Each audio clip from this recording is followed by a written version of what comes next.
ఒకరోజు ఒక మనిషి నది ఒడ్డున ఒక కోడిని ఎత్తుకుని ఇంటికి తీసుకెళ్లి మంచి సంరక్షణ చేయాలని అనుకున్నాడు. కానీ అతనికి తెలియని విషయం ఏమిటంటే ఆ కోడి స్వర్గలోకానికి చెందిన ఒక జనరల్ పెళ్లి నుంచి తప్పించుకుంటూ గాయపడగా అదృష్టవశాత్తు అతని చేత రక్షించబడింది. ఆమె కోసం ఎప్పుడూ రుచికరమైన వంటలు చేసేవాడు. కానీ అవన్నీ శాకాహారమే కావడంతో ఆ కోడి చాలా అసంతృప్తిగా ఉండేది. అయినా ఆ మనిషి ఎంతో సహనంగా చూసుకున్నాడు. తన డబ్బంతా వైద్యానికి ఖర్చు చేశాడు.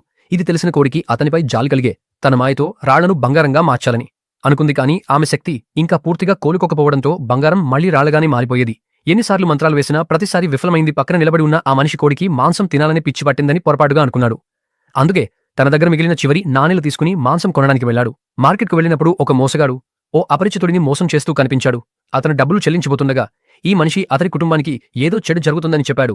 భయపడిన ఆ వ్యక్తి వెంటనే ఇంటికి పరుగెత్తాడు. అలా ఇద్దరూ వాగ్వాదం చేసుకుంటుండగా అపరిచితుడు తిరిగి వచ్చి ఆ మనిషి ముందు మోకాళ్లపై కూర్చుని కృతజ్ఞతలు చెప్పి అతనికి 10 జిన్పంది మాంసమిచ్చారు.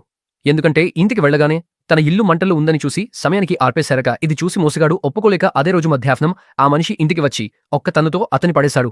ఏదో తేడా ఉందని గ్రహించిన మనిషి పక్కన ఉన్న రాణి తోసివేయగా వెంటనే ఆవరణలోని ఏర్పాట్లు పనిచేయడం మొదలయ్యాయి. అప్పుడు ఇంట్లో తెల్లటి కాంతిమెరిపి ఆ కోడి క్షణాల్లో మనిషి రూపం దాల్చి ఒక దెబ్బతో మోసగాళ్లను తరిమేసింది. సాయంత్రం ఇద్దరు భోజనం చేసి నది ఒడ్డున నడకకు వెళ్లారు. అప్పుడు ఆ మనిషి జారి నీటిలో పడిపోయాడు. ఒడ్డున ఉన్న ఆ మహిళకు ఈత రాకపోవడంతో ఆందోళన చెందింది. నీటిలో అతను మునిగి కనిపించకపోవడంతో చివరికి ఆమె కూడా నీటిలోకి దూకాల్సి వచ్చింది. ఆమె నెమ్మదిగా ఈత కొడుతూ తనవైపు వస్తున్నట్టు చూసిన మనిషి కళ్ళు మూసుకుని ప్రశాంతంగా రక్షణ కోసం ఎదురు చూశాడు. కానీ అతను ఊహించినది ఏమిటంటే ఆమె అతని జుట్టు పట్టుకుని ఈడ్చుకుంటూ ఒడ్డుకు తీసుకువచ్చింది.